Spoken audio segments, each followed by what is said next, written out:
Hello everyone. In previous class, I've discussed about the theory part of simple stresses and strain, and in this video, I'll be discussing about the question paper questions solved on simple stresses and strain.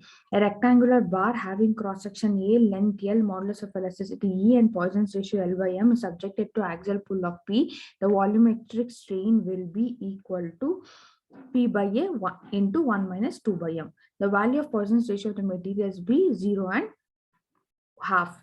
So the value of stress up to which a member regain its original shape or size after load removal is called as an elastic limit. The stress above which a material fractures under large number of reversal of stress is called as an endurance limit. In a simple tension, Hooke's law is valid up to the limit of proportionality.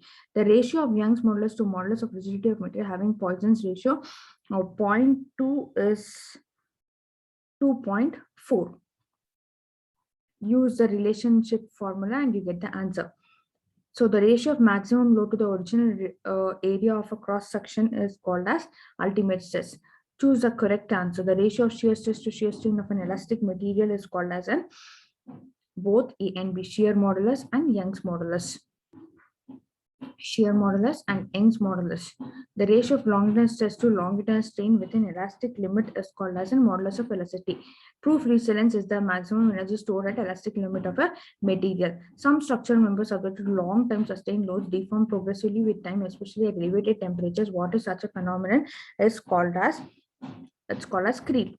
The ratio of total elongation of a bar of uniform cross-section produced under its own weight to the elongation produced by an external load equal to the weight of the bar is called as an half.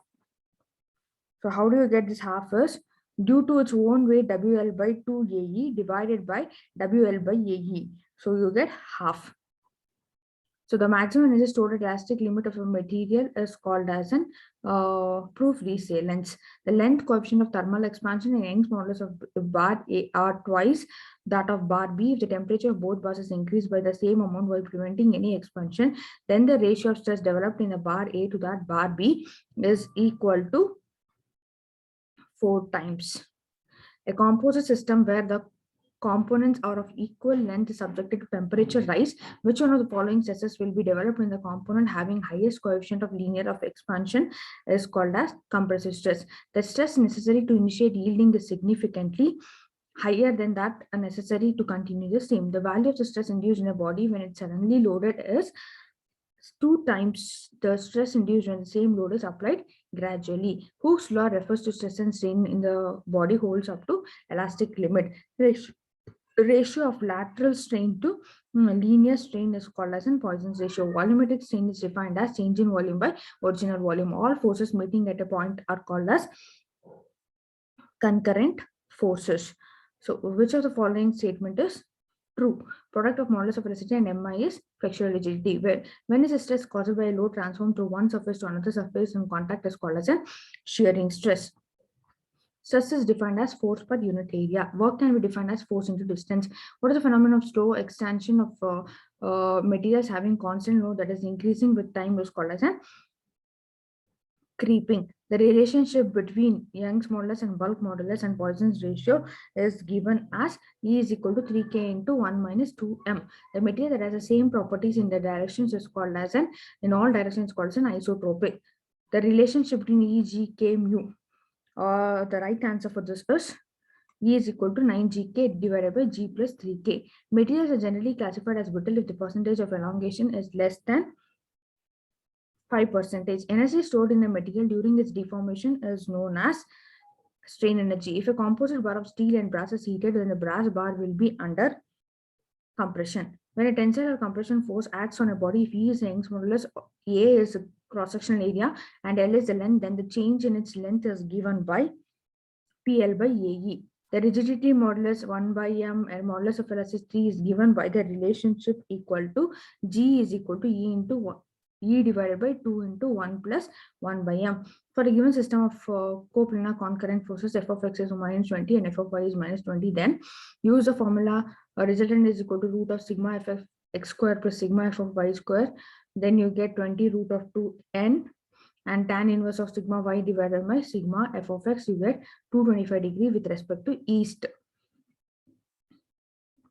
If sigma and E for a body of volume 2 in 10 power 5 are 10 and 1 in 10 power 5 Newton per mm, resilience of the body is equal to 100 Newton mm. So use the formula sigma square divided by 2 times the E into volume. So next, the unit for modulus of resilience is joules per mm cube. Calculate the maximum stress acting on the cross section of the following element. The maximum stress is equal to minus 20, that is 20 Newton per mm square. So at room temperature, the rods are shown in the figure. When the temperature is raised, what is the nature of stresses developed in each rod when supports are unyielding? So the right answer for this is equal to compression in aluminum and steel. Bulk modulus is defined as a ratio of normal stress to volumetric strain. The property of a material by which it can be beaten or rolled into thin plates is called as a malleability. Limiting value of Poisson's ratio is minus 1 and 0.5.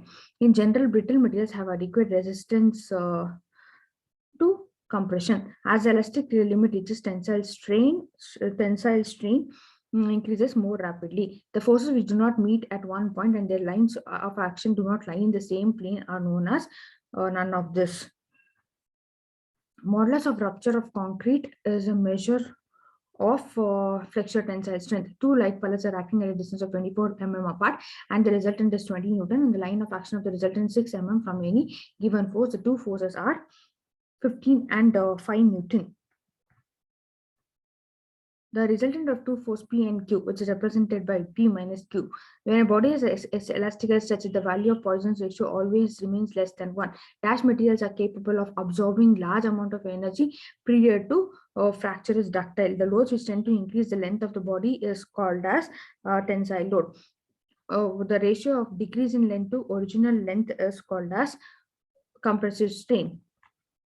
Poisson's ratio is the ratio of lateral strain to longitudinal strain. Modulus of rigidity is a ratio of shear stress to shear strain. Two bars have different materials of same size, same to the same tensile force. Where the bars have unit elongation in the ratio of 3:5, then the ratio of modulus of rigidity of the two materials will be 5:3. Modular ratio of the two materials is the ratio of their modulus of elasticity. The Young's modulus of a material is 150 GPa and Poisson's ratio is 0.25. The modulus of rigidity of the material is equal to 100 GPa. What will be the shear modulus of the material with elastic modulus of 240 GPa and Poisson's ratio is 0.2 is 100. So use the formula, the relationship formula, you get the answer for this. So thank you. And in the next class, I'll be discussing about the complex stresses.